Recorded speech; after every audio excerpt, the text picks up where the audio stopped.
C'est 100 Business dans le 100 Sauce. Aujourd'hui, c'est l'épisode 4 et je suis avec un invité très spécial, Nordine de Caribou. Comment vas-tu? Ça va très bien et toi, mon frère? Très bien, merci mon frère. Écoute, je te remercie déjà. Vraiment, je te remercie pour l'invitation. Merci à Ça toi. fait vraiment plaisir. Comme je t'ai dit, j'ai vu ta page. Honnêtement, je me suis dit, il faut qu'on fasse quelque chose. Il faut qu'on fasse quelque chose. C'est pour ça. la culture, pour les gens. Je me suis dit que c'est très, très important. C'est important. Ouais. En plus, ce qui est marrant, comme je t'avais dit au téléphone, c'est que moi, de base, je voulais venir t'envoyer un message. C'est-à-dire avec mon pote, on s'était organisé, on a dit oui, septembre, octobre, on verra. Et quand j'ai vu ton message le matin, j'ai dit ah ouais. J'ai dit mais la vie, ça va vite. Ça va très, très vite. Tu sais, des fois, les connexions... c'est ça. Il y a des connexions, tu t'y attends pas, tu vois. Ouais, et c'est là, ça. je pense que la connexion, elle est là. Et vraiment, je pense que... Ouais. On va essayer de faire quelque chose de bien. Bien Franchement, sûr, on va essayer bien de faire sûr. quelque chose de bien. En tout cas, moi, comme je t'ai dit, je pense que les internautes, maintenant, vous devez me connaître, Nordine Caribou, on est là pour répondre aux questions du frère. Et moi, sans langue de bois, vous savez déjà maintenant. C'est parti. Let's go. Ben maintenant, pour commencer, c'est quoi Caribou? Caribou, c'est quoi? Caribou, c'est un restaurant, premièrement. C'est un restaurant de gastronomie comorienne qu'on a ouvert en mai 2023 exactement. Donc ça fait à peu près 1 an et 1 mois. D'accord. Je dis on parce que c'est un restaurant familial. C'est-à-dire que j'y travaille avec mes frères, avec mes sœurs, mes neveux, mes nièces, de temps en temps, ils viennent nous accompagner. Et donc c'est une histoire de famille. Et on avait pour but d'ouvrir un restaurant comorien. Pourquoi? Parce que déjà, c'est quelque chose qui nous représente nous. Et c'est aussi quelque chose qui est mis en valeur. C'est vrai. Tu vois ce que je veux dire? Parce que moi-même qui est comorien, je vois pas beaucoup de restaurants, tu vois, comoriens. Pas beaucoup. Déjà, il y a 10 ans, il y en avait quasiment même pas. Exactement. Aujourd'hui, il y en a, mais il y en a pas énormément, tu vois. Exactement, tu vois. Et c'est ça. Et je me suis dit, pourquoi pas aujourd'hui faire découvrir notre gastronomie et qu'on se dise, la nourriture comorienne, c'est bon. Ah, c'est beau, hein, c'est excellent. C'est un délire. Tu vois ce que je veux dire ou pas? Non, c'est excellent. C'est un délire. Donc, je me suis dit, allez, c'est parti. C'est ça. On a réfléchi, j'ai réfléchi avec mes frères et mes sœurs. On s'est lancé, tu vois. Mhm. Donc, voilà l'histoire de Caribou. Mais ça veut dire quoi, Caribou? Bon, moi, je sais, mais pour les Caribou, gens qui ne parlent pas comorien. La famille, Caribou, ça veut dire bienvenue. C'est vrai que c'est très important de dire ça. Pourquoi? Parce que beaucoup de gens nous posent la question et beaucoup de gens ne savent pas qu'est-ce que ça veut dire, Caribou. Mhm. Et Caribou, en fait, chez nous, c'est une manière d'accueillir les gens chaleureusement. Donc, quand on voit une personne dehors ou dans un endroit ou autre, et que toi, on va dire, tu es à ton domicile, on a tendance à dire Nam Caribou, venez, vous êtes les bienvenus. Mhm. Donc voilà pourquoi on a pris le nom Caribou. Et je tiens aussi à préciser une chose, c'est que Caribou, ce n'est pas seulement que comorien. Caribou, une grande partie de l'Afrique de l'Est disent aussi Caribou. Ça, c'est vrai. Donc, Ça. d'où le fait qu'on a choisi ce nom-là. Et une chose aussi, Caribou, ça nous ressemble. Chez nous, je t'explique une anecdote, c'est que voilà, moi je suis issu d'une grande famille, on avait une maison, on aimait inviter les gens. Mais quand je dis inviter, c'est tout le monde rentrait chez nous. Non, je te comprends. Hein. Mais vraiment tout le monde, blanc, arabe, noir, limite la porte elle était ouverte, ils rentraient chez nous normal comme au bled. Je te parle sérieusement. Et ça, tu vois, c'est quelque chose qui nous ressemble. Et c'est pour ça on s'est dit pourquoi pas prendre ce nom-là et pour en faire... pour le populariser et faire en sorte de nous faire connaître. En vérité, vous avez créé un restaurant qui s'étend, en fait. Exact. Enfin, Qui s'est étendu de la vie perso à la vie professionnelle, c'est ça? C'est une chose aussi, c'est que notre famille, nous, on est connus pour être une famille qui a toujours le sourire, qui avance cette joie de vivre, qui aidons les gens aussi. Donc, indirectement, même si ça aurait peut-être pas été comorien, peut-être ce nom-là aussi, on l'aurait choisi, tu vois. Si, voilà. je vois. Voilà. Et une autre chose aussi, quand on dit Nam Caribou, c'est aussi quelque chose, ça s'adresse à tout le monde. On n'est pas... parce que les gens ont tendance à penser que, voilà, des fois, quand tu ouvres un restaurant de gastronomie africaine, t'es souvent tendance à être, on va dire, communautaire, alors que non, tu vois. Tout le monde est bienvenu chez nous. Tout le monde est le bienvenu chez nous. Voilà. D'ailleurs, il faut que je passe à Caribou en plus. Viens quand tu veux, mon frère. On t'accueillera comme il se doit. C'est ça. Et quelles sont les pires épreuves que tu as dû surmonter pour lancer Caribou? Il commence déjà... il commence déjà avec les... Il veut déjà les croustilles. Répète-moi ta question, s'il te plaît. Quelles sont les épreuves que tu as dû surmonter pour lancer Caribou? Alors, les épreuves que j'ai dû surmonter pour monter Caribou, la première chose, je pense que c'est l'organisation. Pourquoi ? Parce qu'en fait, ça s'est fait très vite. Je vais t'expliquer un peu comment ça s'est fait. Mais quand je dis très vite, vraiment très vite. Hein. De base, l'idée, ce qu'il faut que tu saches, c'est qu'on n'avait pas pour but d'ouvrir un restaurant. Ok. C'est pas quelque chose qu'on réfléchit depuis 1 an ou 2, tu vois. Ça s'est fait en quelques mois, mais vraiment. Et l'épreuve qu'on a eue, c'est que, en fait, on n'était pas vraiment prêt dès le début. C'est-à-dire qu'on a eu l'idée, venons, on fait un restaurant comorien, ok.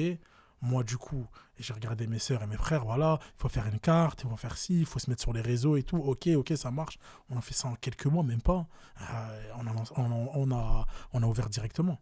Sauf que ça, aujourd'hui, avec le recul, je me dis, ça reste une bonne expérience. Hein. Je dis pas le contraire, parce que peut-être dans 5-6 ans, on en reparlera, attraper les débuts, etc. Mais avant toute chose, je pense que quand tu ouvres un restaurant ou n'importe quel commerce, il faut toujours bien se préparer. Que ce soit financièrement, que ce soit aussi tout ce qui a rapport avec le côté administratif, avec les employés, avec tes menus, tes prix, ton coût de revient. Franchement, c'est très très important aujourd'hui de se préparer comme il se doit, parce qu'il suffit que tu oublies certaines choses et ça peut te porter préjudice par la suite. Surtout la restauration. Surtout la restauration. Parce que tu dois prendre beaucoup de paramètres en compte. Exactement. Par rapport à d'autres business, tu vois. C'est exactement ça. Et la restauration, c'est un milieu pas facile, honnêtement. Je vais pas faire comme toi, c'est trop dur, j'en peux plus, etc. Et tout. Non, certes, c'est dur, ça reste dans tous les cas, c'est du travail. Mais c'est vrai qu'en fait, la restauration, souvent, très très souvent, t'as pas droit à l'erreur. T'as pas droit à l'erreur. Dans le sens où aujourd'hui, il suffit, deux fois, hein, pas tout le monde, mais très souvent, que t'as oublié de mettre un peu de sel dans ton plat, dans ton riz, un exemple. La personne ne vient plus. Son plat, il était dégueulasse. Vraiment. Je sors les mots et c'est les termes que deux fois des clients peuvent dire. Juste parce que t'as pas mis assez de sel. Ou juste parce que il manque un bout de viande. Ou tu vois ce que je veux dire ? Je vois, ouais. C'est très dur, tu vois. C'est très dur. C'est pour ça, la restauration, c'est quand je dis t'as pas droit à l'erreur, c'est que tu peux être amené à être face à des clients très exigeants. Et ça, deux fois, ça pardonne pas. Ou un petit truc, une bête qui est passée, ou tu vois ce que je veux dire. C'est des choses qu'aujourd'hui, en plus avec les réseaux sociaux, ça va très vite. Ça va très vite. Hein. Tu peux vite... c'est un peu comme tu vois, je peux faire le parallèle avec les sports de combat, tu vois, le MMA. Exactement. Quand une personne, elle gagne, c'est le roi du monde, mais quand elle perd... Après, les sports de combat, le foot et tout, c'est un peu plus haut que... Oui, bien sûr. Ça reste quand même un peu plus haut que la restauration, tu vois. Bien sûr. Parce que là, vraiment, dans ce milieu-là, t'as vraiment pas droit à l'erreur. C'est ça. Mais, en tout cas, la restauration... c'est vrai que c'est pas facile. C'est vraiment pas facile. Il faut s'accrocher, il faut avoir confiance en soi, il faut bien s'entourer, il faut faire les choses bien. C'est vraiment important de s'entourer. Très, très, très important. Donc voilà. Et maintenant, tu as dit que Caribou, c'est de la gastronomie comorienne. Okay. Est-ce que la diaspora comorienne te soutient ou... Tu choisis la vérité ? Oui et non. C'est-à-dire oui et non. Oui et non. Bon. C'est là que les croustilles commencent. Là, installe-toi bien. Là, ne polémique pas encore. J'ai pas encore parlé. Mais là, je vais dire les choses. Oui et non. Je vais commencer par le non. Parce qu'aujourd'hui... Non, je vais commencer par le oui. Toujours positif après négatif. Je vais commencer par le oui. Pourquoi ? Parce qu'aujourd'hui, j'ai une grosse communauté sur les réseaux sociaux qui sont comoriens.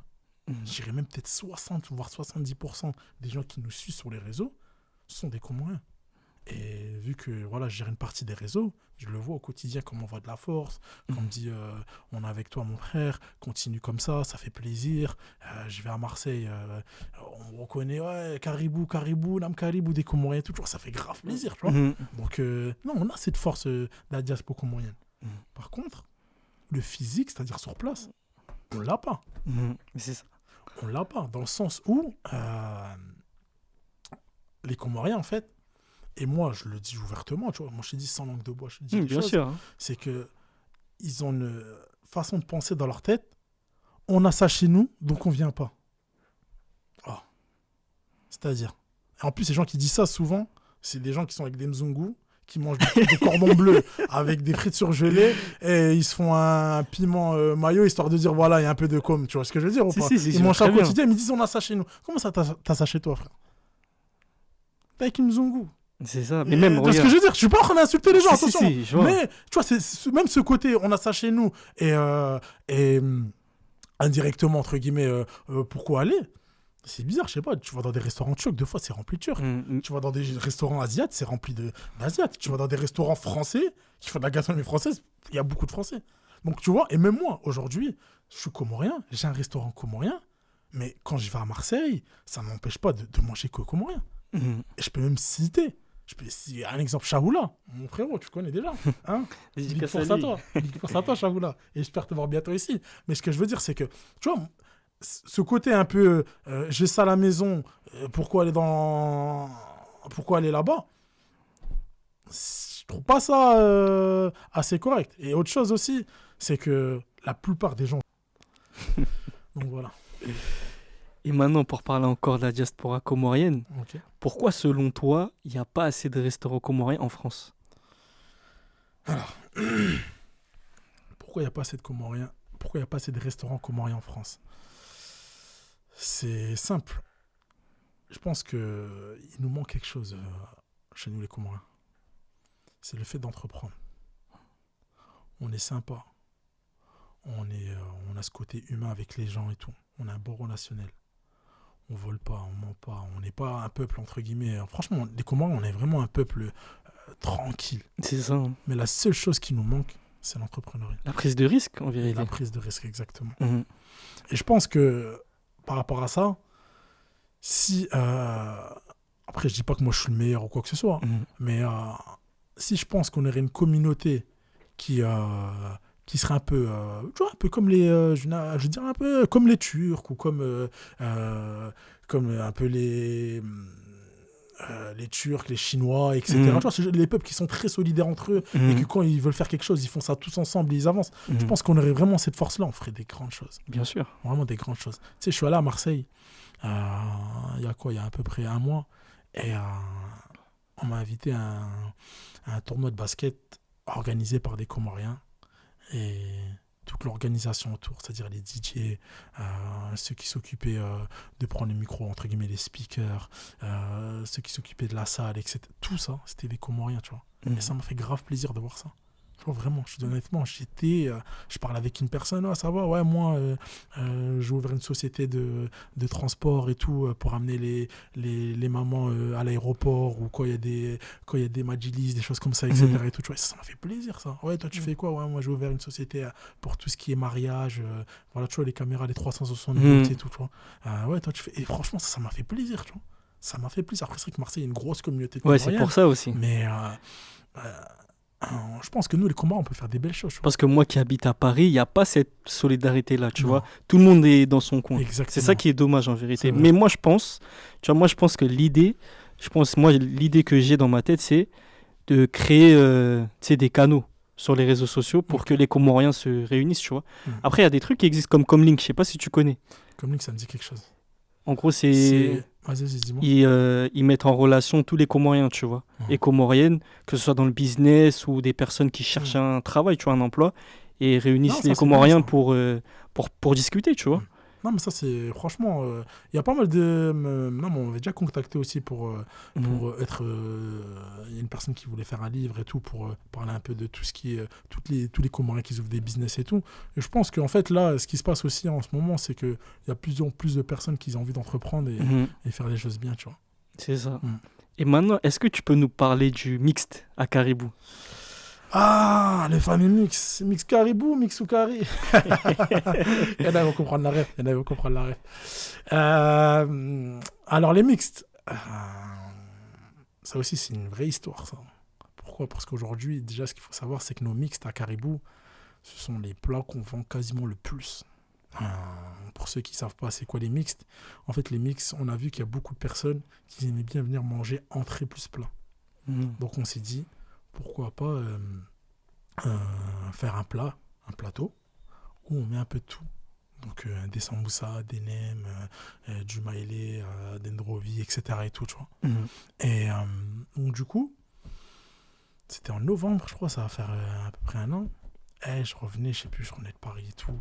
J'avais faim et tout. Je commence à me dire, je dis à ma sœur, ouais, vas-y, je vais me faire un petit mix et tout. Je commence à mettre du riz, des samboussas, des bananes, bam, et tout, des brochettes de poulet, des brochettes de bœuf et tout. Et là, je m'assois, je commence à manger. J'ai fait, non, faut envoyer ça dans la carte. Faut envoyer ça dans la carte. Faut qu'ils savent c'est quoi, là, vrai gars. Astronomie comorienne, tu vois. Et donc, du coup, hop, on a envoyé des mixtes. Il y a des mix pour une personne. Donc, un exemple, il y a un mix qui s'appelle le mix caribou. Dedans, il y a du riz, je dis, il y a des bananes, sambusa, nem, brochette mix, rougaille, madaba, etc. Ensuite, on a un mix pour 2 personnes. Celui-là aussi, c'est la folie. Ce mix-là, en fait, on met du pilaou, du maïlé, des brochettes de bœuf, des brochettes de poulet. Les gens choisissent leur friture. On met 4 sauces, madaba, rougaille, du pouzi. Frère, ce mix-là, incroyable. Le plateau, c'est quelque chose. Moi, je te dis, ce plateau-là, c'est quelque chose. Faudrait que je le teste. Si tu viens, prends celui-là. Je vais le tester. Si tu viens à quelqu'un, prends celui-là, tu vois. C'est ce que je vais et faire. Là, obligé. on a fait un mixte. Ça s'appelle carrément, je l'ai appelé le Maolida. Ah oui. Là, tu vois. Là, tu vois que c'est les choses. J'ai compris la ref. Tu vois que tu commences à. Tu ramènes la petite bassine d'eau, là, tu te laves les mains avant de manger. Tu vois ce que je veux dire ou pas? Donc là, le mix Maolida, en gros, c'est un grand plateau pour 4 personnes. Et là, on envoie toute la carte dedans. Ok. On envoie tout. Comme dans les Maolida, en vrai. Maolida, tu vois. On envoie tout. Allez, on ramène gros plateau, c'est parti. Bam. C'est parti. Donc voilà.